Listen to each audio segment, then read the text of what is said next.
Since being in the field of catechetical ministry, I believe that one of the most important things we can do as catechetical or pastoral leaders is to invest in our catechists.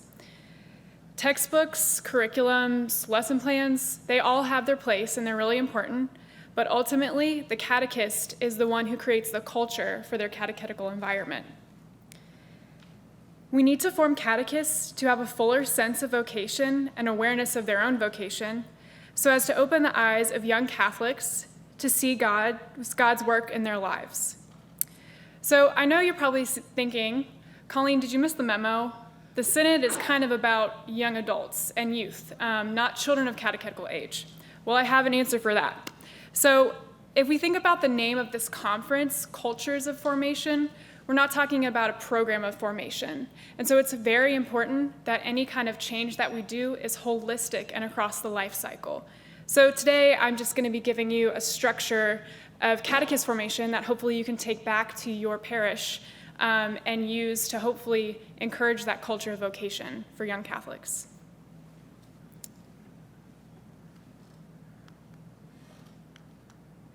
So in the first place, what does talking about vocation have to do with the ministry of catechesis? In the 1979 document by St. John Paul the Great, Catechesi Tradendae, or in English, On Catechesis in Our Time, St. John Paul defines catechesis as the aim of catechesis as being to reveal the person of Christ. Part of the duty of the catechist in carrying out the goal of revealing the person of Christ in parish catechesis is putting children and youth in touch with Jesus Christ, who desires a personal relationship with all of God's people, is personally invested in their lives and loves them uniquely beyond measure, is not some vague universal force, but is an explicit person who desires a relationship of call and response, and also one who calls each person to a unique role in salvation history. In other words, to fully carry out the mission of catechesis, catechists must highlight Christ's action in each person's unique role in salvation history.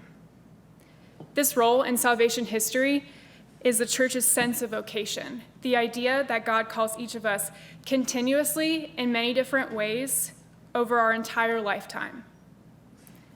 And as part of the parish community, the catechist role is indispensable in forming a child's sense of vocation. So the developmental psychologist Erik Erikson has a term that I think is really helpful for our consideration today. Erikson uses the term dovetailing to describe the idea that children's strengths and abilities interlock and grow in accord with the strengths and abilities of those placed around them, first starting with their family and then expanding to other communities the child is a part of as they grow up. Therefore, if adults, or catechists in our case, who are part of the child's faith life, have strength and understanding of their own ministry and life as vocation, children are also likely to have this strength and understanding as well. So what I'm not suggesting here is that the catechist is wholly responsible for this change of culture of formation. There are other people in the child's faith life besides the catechist, obviously. We can't just have kids come to catechesis and stay there, although that would be great. We also have a major role being played by parents in this formation of a culture of vocations, and I'll get back to that later. However, what I am suggesting is the catechist's task is to familiarize youth with the idea of vocation through being the enfleshment themselves of the personal response to God's call. So to put this more simply, the catechist is called to put a sense of vocation on the child's radar by intentionally presenting vocation in the catechetical environment. So our challenge is forming those adults who will dovetail this strength and understanding and model vocation, which the catechist, that's what we're talking about today. So how would we start this formation? What does this look like? So I would argue that the best place to start would be the Catholic Church's theology of vocation. And we don't really have a lot of time, and I also know that you've had a ton of information thrown at you this conference, and I don't want to give you a whole spiel about the Catholic Church's sense of vocation, but I am going to go over just a few points that I think are really helpful to us in our consideration today, and they're often kind of missed when we talk about vocation. So first of all, vocation is not just something for religious or priests. We want everyone to have the sense that God is intimately at work in their lives, no matter what they're called to. So God honestly desires that relationship. We also want to talk about the universal call to holiness and how this is enfleshed in individual lives. So I think it's helpful to think about this universal call to holiness as kind of like an orientation to which all of our personal vocations are oriented, and that's how we kind of travel the path towards that universal call to holiness. So what this looks like varies from person to person. We also need to cultivate a lifelong sense of vocation, not just a one-and-done moment sense of call. So we don't want kids to think when we're teaching them about vocation, we don't want to think, okay, so you're married now, so that's it. You got your vocation, you won, congratulations, you're done. We obviously don't want to cultivate that sense at all. A person will have many vocations over their lifetime. For example, married, student, doctor, father, husband, grandfather. And lastly, vocation is not always an aha moment or really dramatic. We see so often in our tradition in the Catholic Church that God speaks to us in a still, small voice. And so while vocation can happen and that call that we receive from God can happen in a really big, dramatic way, we also need people to understand and see that when God calls, we need them to be able to identify that. And so talking about how God calls and what that might look like is very important. So after the baseline of just Catholic theology of vocation, our next part of the formation that I think is really important is helping form catechists in their understanding of their own ministry as vocation. So to prepare for this presentation, I took a really informal survey that I gave out to some parishes in the Archdiocese of Galveston-Houston, the Diocese of Fort Wayne South Bend, and the Diocese of Salt Lake City. And I just took a quick survey of how catechists understand their ministry. And as you can see, they responded to the prompt, I see my involvement in catechetical ministry in my parish as, and so we see that chart there. Hopefully you can all read it, but as we can see, a response to God's call is only about 15% of people identifying with that. So obviously from that sense, we have some work to do. So doing this component of formation where we help catechists see their own ministry as vocation involves getting catechists to see that God's action is present in the reasons or events or their understanding that brought them to serve as a catechist. So to encourage them to see their own ministry as vocation, the next component of formation is the identification and articulation of their vocation story as catechists. So for the next part of my presentation, I'll be drawing heavily from Witness by Dr. Lenny DiLorenzo. I was not paid to use this book in this presentation, but I highly recommend it. I think it's a great resource. So that's my 2 cents, and I was not paid to say that. So anyway, so in DiLorenzo's book, he writes about telling stories of grace with a wider lens. So kind of in the idea of how do we share with each other the narrative of how God works in our lives. So what I'm going to be doing today is kind of taking that and appropriating it to catechist formation and also just talking with one another about our sense of vocation. So in the first place, why story? Why is story the language of vocation? Well, if you think about it, story is the enfleshment of our faith, our doctrine and tradition. Story is already inherent to our tradition as Catholics, and especially to our ministry as catechetical leaders. Story is how we share doctrine in the everyday sense.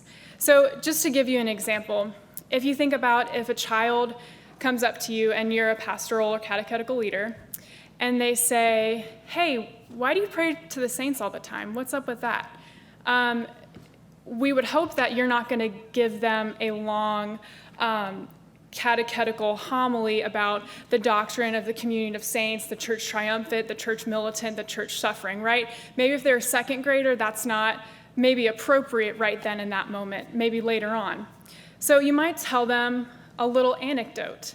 You might say, well, let me tell you a story. I one time had this really important meeting at work that I had to get to, but when I was trying to head out in the morning, the coffee maker didn't work. I spilled breakfast on my shirt, and on top of that, I found out I lost my car keys. And so I sat down and just took a moment and took a breath and said a prayer to St. Anthony to help me find my car keys. And then when I finished my prayer, I discovered that my car keys were right next to me in the couch cushions. So that's just an example of how we often use story to illustrate and share our own doctrine. Story is the language of vocation because it is the sharing of how the universal fact of God working in the lives of human beings has taken flesh in a particular individual's life. And then in the context of the vocation of the catechist and what we're forming them to do in the structure of formation, what do we even mean by story? So what I'm not trying to propose here is forming catechists and telling a life story, because I don't think that you would have time to do that because everyone has a very complex life. And so what we're just talking about is the graced events that surround the catechist and being able to answer the call to catechetical ministry. So that's what we're kind of talking about today. And finally, before we get into the more pastoral implementation of this, what is the virtue we're trying to cultivate here? Forming catechists to speak the language of vocation requires the virtue of paying attention. All throughout this structure of formation, we are trying to cultivate catechists' ability to recognize, be aware of, articulate, and respond to the action of God in their lives. And if they pay attention, there's always a vocation story, I promise you. There's always a vocation story if catechists just pay attention. So these next steps are helpful to be used in catechists being able to tell their catechetical vocation stories to students in the catechetical environment. So step one, tell it as a story. So when we propose this idea to catechists of, hey, like we're going to do this formation and you're going to tell us your catechetical vocation story, that might be really intimidating to some people, and they might be like, whoa, a story about my life? Like, you don't know, you don't want that.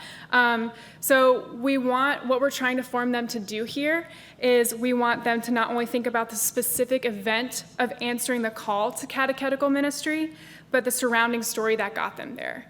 So people, catechists, when you propose this formation to them, they might immediately say, oh, okay, I'll tell you the story of my catechetical vocation. One Tuesday after 9 p.m., the DRE called me begging to have a sixth grade catechist, because let's face it, like, we always never have sixth grade catechists, like, that's just real life. So a catechist might take it very literally, and that's fine, but that brings us to step two.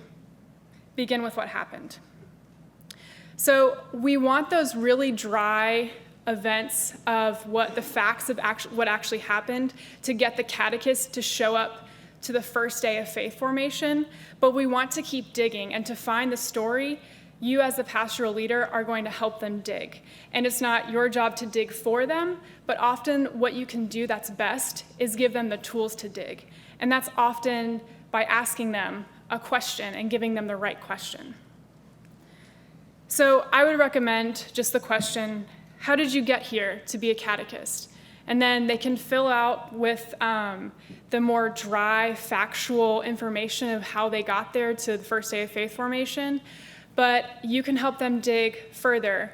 And why did you answer the phone? How do you feel about teaching sixth graders? What made you actually show up today? What were your fears? All of those things can bring about a catechetical vocation story.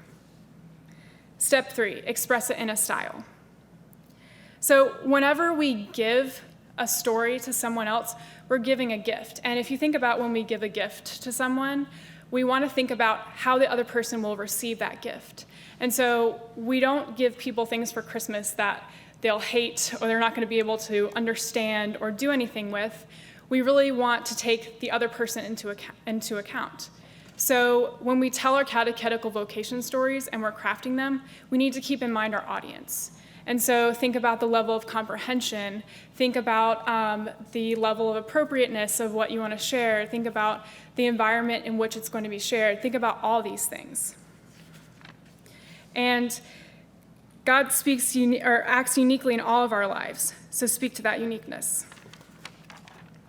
So, sorry, I think I skipped a step. Okay, so just to go back, so express it in a style. So when we have that story, another thing that I missed just to talk about was catechists are coming from different cultural backgrounds. And we have a church that's blessed with so many different cultures. And we want to make that apparent in our catechetical vocation stories. So encourage catechists to use the language and expressions of their culture in their catechetical vocation story. Because not only do we have catechists of a multicultural background, but we have kids and teens that also have that. And so kids will be more able to identify with the church if the catechists are also sharing that background as well. So step 4, modify it for your audience. So I kind of already started talking about this when I got a little mixed up in my notes here. But we just, again, want to think about when we're giving a gift to someone else, we want to think about how it will be received. And so, again, we want to think about the level of comprehension, the level of attention, everything like that. So you got a double recap of that step. Step 5, ensure that there is sufficient closure. So anytime we ask people to reflect, they may be a little resistant to that, and that's okay. So we want to make sure that when we have a catechetical vocation story that we're about to tell, we want to make sure that it's fully formed. And so when the catechist goes to tell it, they're not kind of like, oh my gosh, I didn't figure all this part out, or I still have questions about that. We want to make sure it's kind of fully formed.